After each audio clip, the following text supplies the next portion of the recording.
Halo, perkenalkan nama saya Gerald Rinaldo Chandra dengan NIM 111-885. Perkenalkan, saya Adina Desi dengan NIM 11-18-1003. Pada kali ini saya akan membahas tentang keakraban dengan konsumen McDonald. Yang pertama, relational marketing with konsumen. Sebagai komitmen dan bentuk apresiasi kepada konsumen, McDonald menggelar kampanye McDelivery dengan tanggal delivery dari hati, di mana event ini akan dilakukan rutin setiap tahunnya dan diselenggarakan secara global. Dalam artian serentak di 178 negara yang ada outlet McDonald. Nantinya pelanggan yang memesan melalui McDelivery pada waktu yang telah ditentukan akan mendapatkan merchandise seperti tas, hoodie bag, tumbler, dan masih banyak lagi. Yang kedua yaitu experimental marketing. McDonald Indonesia mengadakan 150.000 egg McMuffin di acara National Breakfast Day yang diadakan di hampir semua restoran McDonald, di mana setiap restoran McDonald yang berpartisipasi membagikan 1.000 egg McMuffin gratis kepada pelanggan dengan sistem first come first serve. McDonald juga menawarkan menu all day breakfast pada hari yang sama di hampir semua restoran McDonald di Indonesia. Dengan mengadakan all day breakfast ini, McDonald mengharapkan semakin banyak konsumen yang mengenal menu sarapan McDonald yang praktis, hangat, dan bergizi. Selanjutnya adalah penerapan. Yang pertama adalah disintermediasi. Ada yang tahu apa itu? Disintermediasi adalah proses menghilangkan atau mengeliminasi perantara dari rantai pasokan dalam penyelesaian transaksi. Di bidang keuangan, disintermediasi adalah melarikan dana dari lembaga keuangan perantara seperti bank dan lembaga simpan pinjam untuk menginvestasikannya secara langsung. Secara tradisional, rantai pasokan terdiri dari distributor, pedagang besar, broker atau agen. Proses disintermediasi memungkinkan produsen untuk tidak melibatkan perantara tersebut dan melakukan transaksi langsung dengan pelanggan akhir. Contohnya adalah tiket pesawat yang mana konsumen dapat membelinya langsung dari maskapai alih-alih membeli dari agen perjalanan. Penghapusan perantara dianggap sebagai salah satu dampak berkembangnya ekonomi jaringan baru. Misalnya, internet melalui aplikasi telah memungkinkan jalur langsung dari produsen ke konsumen. Ini memberikan keuntungan biaya bagi produsen karena mereka tidak lagi harus membayar komisi perantara. Ini membuat harga jual menjadi lebih murah. Nah, di sini McD sudah bisa langsung dibeli produksinya secara langsung antara penjual dan konsumen, baik melalui delivery ataupun mengunjungi gerai McDonald yang telah tersedia di berbagai tempat tanpa adanya perantara. Dalam metode pembayaran pun bisa langsung secara tunai ataupun melalui non-tunai seperti debit, kartu kredit, GoPay, GoPay, dan lain sebagainya. Yang kedua ada personalisasi.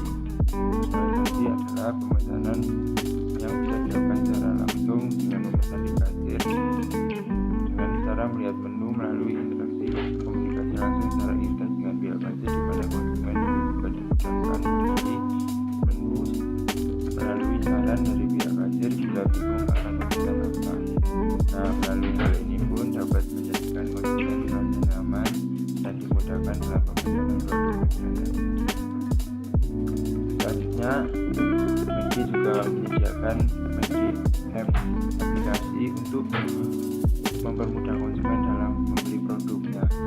Yang pertama adalah McDonald's aplikasi itu sendiri.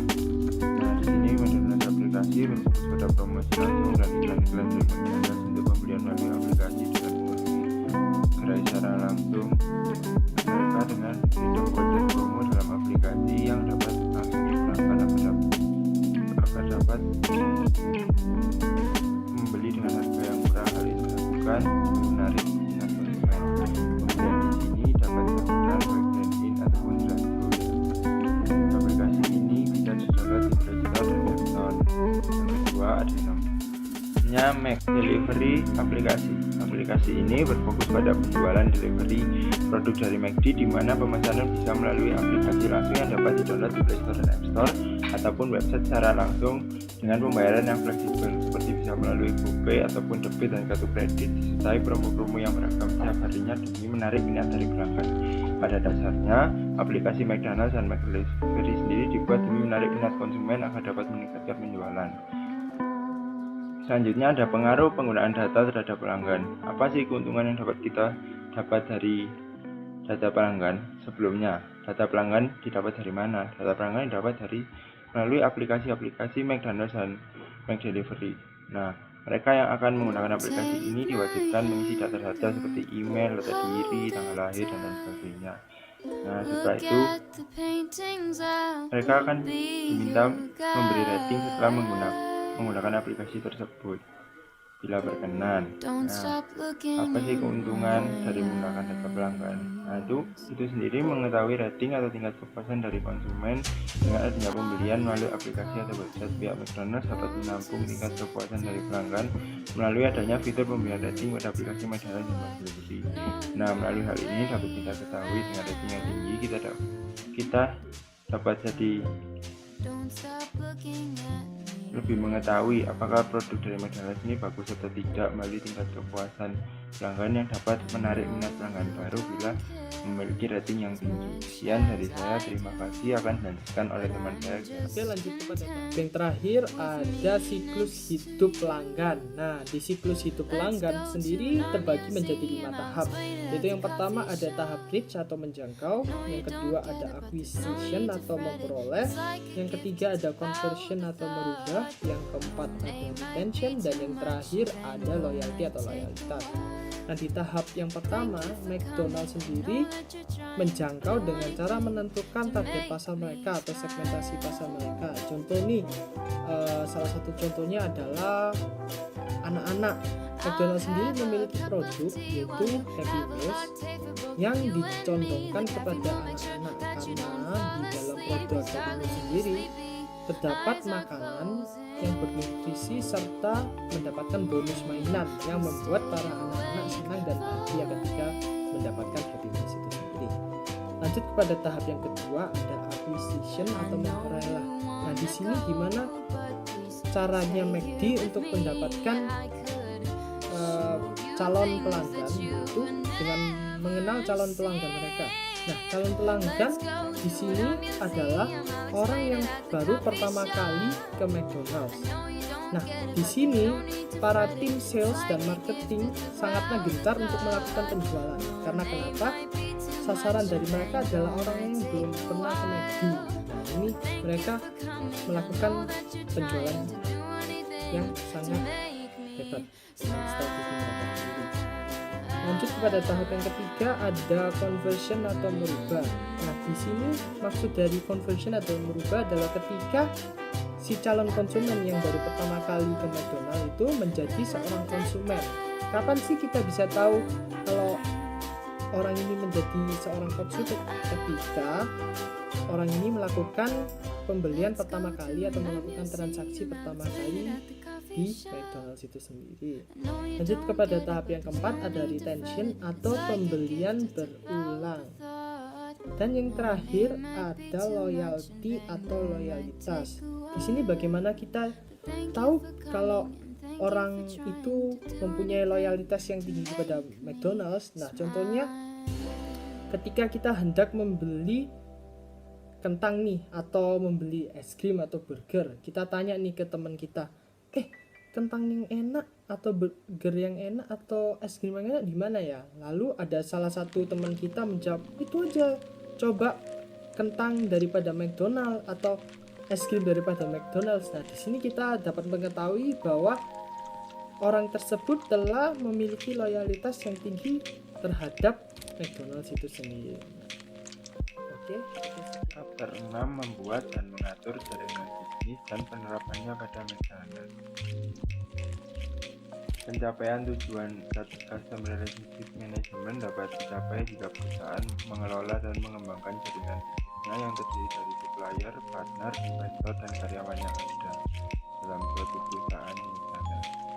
Strategi Plans of McDonald's. McDonald's fokus pada 4P, yaitu apa? Price, Place, Promotion, Product dalam bauran promosi. Strategi perluasan pasar di mana selalu melakukan ekspansi melalui franchise. Strategi ekspansi pasar yang dilakukan McDonald adalah ekspor, impor, dan license partnership strategi. McDonald's menjalin kerjasama dengan brand-brand terkemuka di dunia seperti Coca-Cola dan Walt Disney. Coca-Cola minuman dari McDonald's juga menjual Coca-Cola. Kerjasama yang dilakukan McDonald's bekerjasama dalam memperluas usahanya melalui franchise.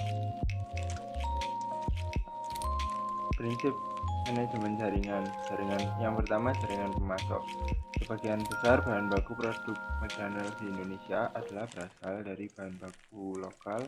Untuk produk food sudah mencapai 92% berasal dari produk lokal. Untuk pepper keseluruhan lokal, ayam dan fresh milk juga keseluruhannya lokal. Sedangkan untuk kentang dan beef patties masih merupakan produk impor dari luar negeri. Jaringan distribusi yang kedua, penyaluran produk yang dijual oleh McDonald's secara langsung dari gerai terhadap konsumen melalui pembelian langsung di gerai ataupun delivery. Selanjutnya akan dilanjutkan oleh teman saya. Identifikasi kebutuhan kawasan jaringan dan pengelolaannya. Kebanyakan orang mengira Ray Kroc dengan McDonald yang mengambil keuntungan besar dari bisnis hamburger. Namun, fakta keuntungannya jauh lebih besar dari bisnis properti yang ada di dalamnya, di mana dia menggunakan cara sederhana, yaitu orang yang membeli franchise McDonald diminta untuk membayar royalti dan harus memiliki tempat yang strategis.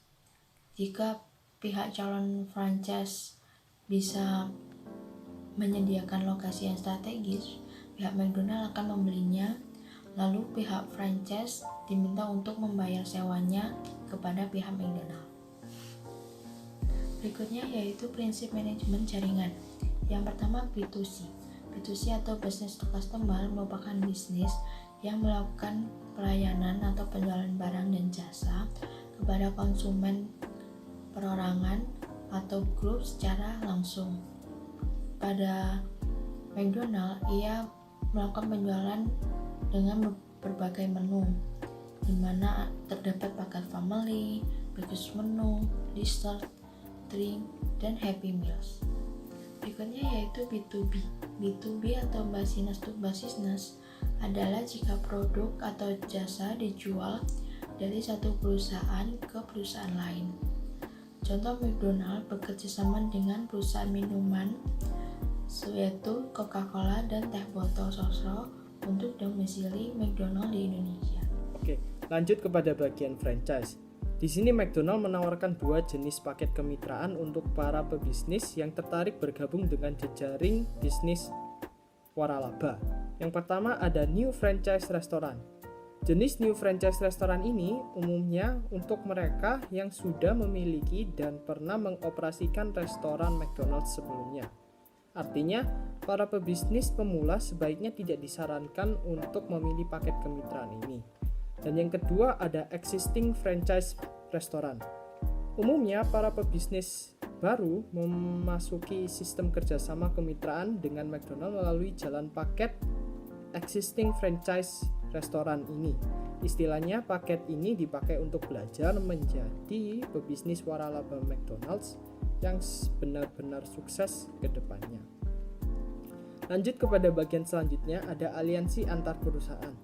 Di sini McDonald sendiri melakukan aliansi antar perusahaan secara integrasi vertikal, yaitu dengan rantai penawaran dan permintaan seperti penggunaan produk seperti Coca-Cola, Oreo, Milo, dan teh botol Sosro.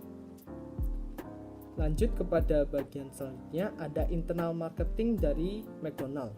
Di sini terdapat 3 internal marketing dari McDonald's, yaitu yang pertama ada service training program, yang kedua ada performance incentive, dan yang ketiga ada mengkomunikasikan visi dan misi perusahaan.